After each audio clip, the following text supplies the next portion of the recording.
What we are living through now, this man Donald Trump, being sort of the master of reality in the sense that even though nobody believes anything he says, he consumes all of the public mind space.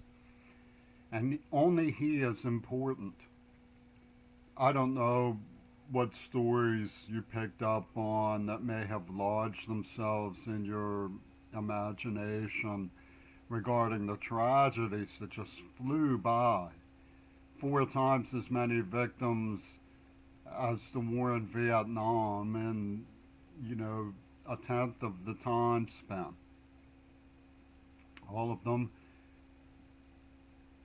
could have been prevented by proper conduct. And the only person who matters is this one clowniac in the center of public attention. But this has happened before, and the reason why they knew it would work is because the Beatles did this exact same thing during the AIDS attack. It's credited to a variety of different people, including Joseph Stalin, the comment with many implications that one man's death is a tragedy, but a million deaths is a statistic. I know you want to believe John Lennon really died, but they used one man's disappearing act as a tragedy, and then everybody else didn't matter at all. That's how they knew this would work. They had run a rehearsal. Thomas Mann had to deal with the British royalists during the appeasement of Adolf Hitler. He said, we must have been culpable, having believed all their pullings about the brothers and the Sudetenland, when everybody knew it was never about the brothers. It was a bunch of heaped up knavery and maneuvering to get hold of the Skoda works and Hungarian grain. And the Warhol people never allowed any cooperation of the media to discuss what was really going on.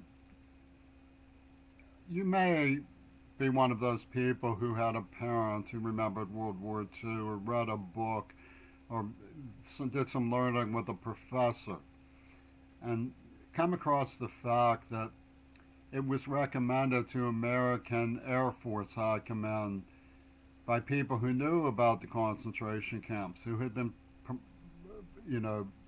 trying to penetrate New York fringe bulletins with stories about the concentration camp. In the pitch of the war, when we were bombing, to bomb the crematoriums, to put them out of commission. And the American refused. The high command refused. Bill Donovan or whoever was in charge of the OSS intelligence system, all of these people refused.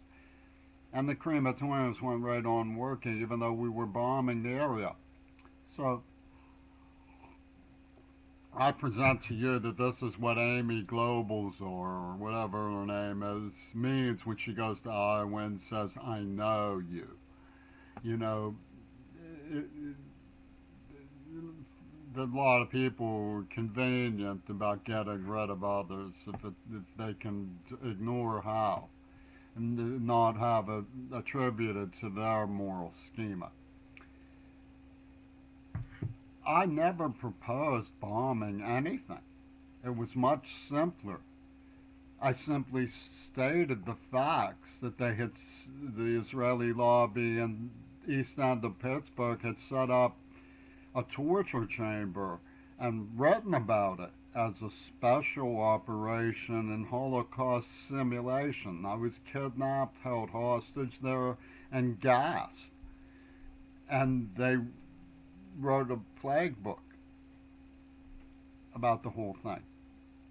And they ran a second Holocaust supposedly simulation experiment, supposedly suicide rescue on Mount Desert Island. The same people. lured me to Tacoma for the COVID bomb. All I said was look into it, for God's sakes. The media refused to report it. My friends were hush, hush, don't say such awful things. I presented countless documents of evidence. I never suggested bombing anything. I just said report this and put a stop to this. They're going to do it again. The war in Vietnam was controversial. The Asian poor can live in harmony with the earth. It's the status quo that can't. So the affluent go in and pull these wars, and now, of course, they poison the earth. So they're blaming the masses again, so the depopulation is going again. And Obama was just a puppet show. He was a marionette, the NAACP. I'm 60 years old. And they're so indignant that a picture surfaced. It's impossible that I would have survived without the truth. They were stalking me, extorting my clothes, stealing my pocket money. They were raping my best friends.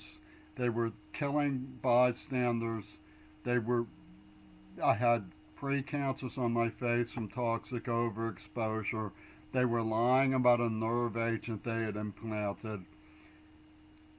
And I struggled with these NAACP detectives who were saying that I was not kidnapped and gassed, that I was not a trauma patient. And for 30 years, while they made what must have been for them an astounding gold strike of sex films of my home with the girl I thought I was engaged to be married to.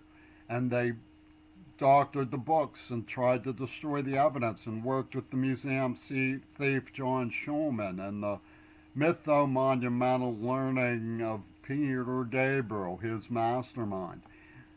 And they tortured me for 30 years, and they want to do it again, start it all up again. Because there was never any trial. The people who stole my money, the VA Christians and so on, did it off the books based on their ledger domain. They can put skin creatures on you. They can impinge on you.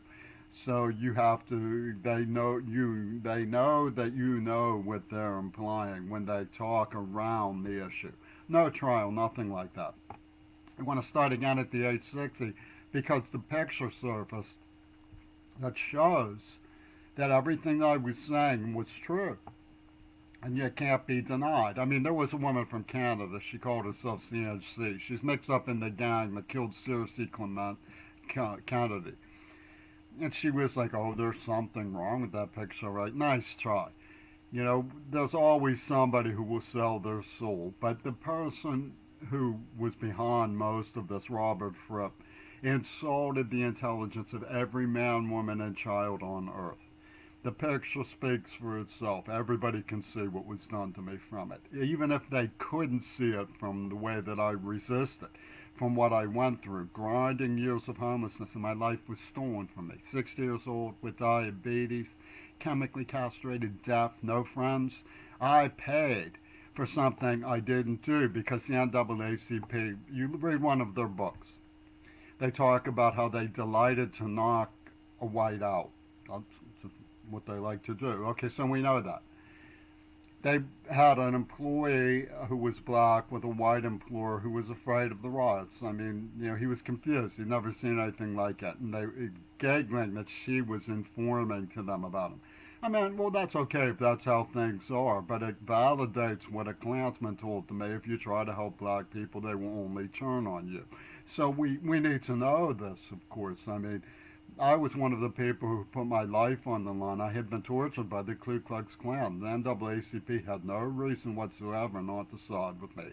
I was in the press protesting apartheid, but they were laughing up their sleeves. Let's form a union with the KKK. Duvall said, I know Bush started AIDS and I support him for it. Okay, so we know what's important to know we're dealing with when we're dealing with the NAACP and Black Lives Matter. These are people who know they did this and support it.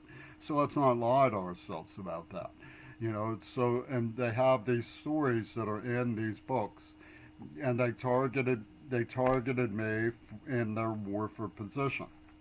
And, you know, everything about what was how I was tortured was known back in the days of Bob Geldof's, you know, sudden appearance and things. So you look at the sound mental health system, and you have Owen Riley, who helped me with my, I was a forgiving person towards him because he helped me with my film project. But he said, after getting me locked up for just an off-the-cuff thing that I showed him, that he knew was innocuous. He admitted I was innocuous. He admitted I never threatened anybody. And Sound was a little bit upset with him, I think. They sort of shoot him, got him to go to another job, because he sort of, you know, exposed that they were knowingly lying as a group about me. And Navas sat down and wrote. He believes he was kidnapped and tortured as a child. So this photograph, of course, embarrasses them badly enough that they poisoned me in the mouth. You know, and they were really serious criminals in the administration at this mental health gyration system. But what really worked for these people was this story that came out about Leslie Katz, which had a life of its own. I mean, she was just, I was her plaything, and we didn't make love, and I wondered about that and talked about it occasionally. And I was really very creative, a bright musician. All of this was about my potential. This was all, I was targeted because of my potential. My father knew Eisenhower. He was a chair of philosophy of education. They went behind his back. They tortured me. They knocked my brain out with a neurological agent. They froze it shut so they could run these things by me and then say, oh, he saw them first. They wouldn't even let me talk about them. They wouldn't let me report them. You know, but so what's the, who were these people who wrote them? It's the obvious question. Well, there's images of one of them on the cover of God Save the Queen by Robert Fripp of King Crimson. So what they did was, I was in love with King Crimson. I hitchhiked to St. Louis just to hear one of them play guitar. That's it. That's all I did. I went in love. You know, I may have mentioned to him at some point that I have done that. And he was like, oh my goodness, you know, this is like that lady who followed Letterman around. No, it wasn't. Had nothing to do. So what he did was he invented a siphon. And he went into the situation with Leslie, and he siphoned out all of this macabre BS from her friends. Oh, he's obsessed with her virginity. He doesn't understand why she ran off to college and made love with somebody after using him as a plaything for 2 years, you know. And he siphons that, and he says, and he sews up this little storyline. Oh, this person who is obsessed with virginity is after me, and he's following me, and he's like David Letterman. And he sells this story. I'm gonna tell Mick Jagger. I'm gonna tell Mick Jagger, and Mick Jagger sends in a hottie with torpedo tits, and she puts on a show for the NAACP. And this is just what they consider friendship. They demand loyalty. They're like, stand by me. And they did this for Hitler Reagan. The spirit of Bitburg Belsen was supposedly was John Lennon, Casper, and Jesus all fused into one. And this is what they're selling as a national witness to the AIDS attack. So what went on with Trump was nothing at all in the least bit new.